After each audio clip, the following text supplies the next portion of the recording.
Hi guys, ఈరోజు పొద్దున్న నుంచి మధ్యాహ్నం వరకు కరెంటు పోయింది. మధ్యాహ్నం నుంచి సాయంత్రం వరకు కరెంటు పోయింది.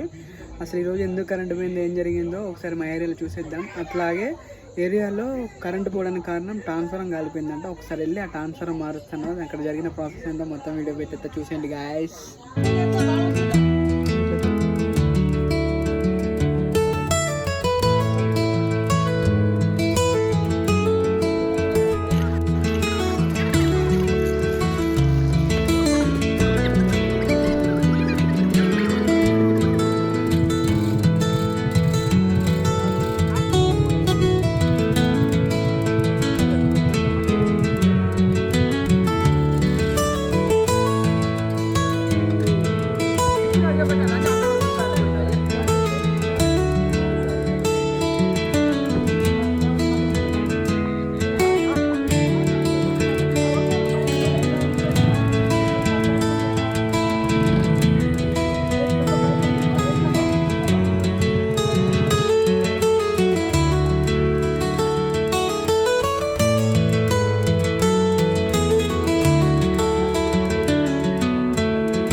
చూసారుగా గాయ్స్, ఎలా అనిపించింది వీడియో? అలాగే షేర్ చేయండి, లైక్ చేయండి, సబ్స్క్రైబ్ చేయండి, ప్లీజ్ సపోర్ట్ చేయండి గాయ్స్.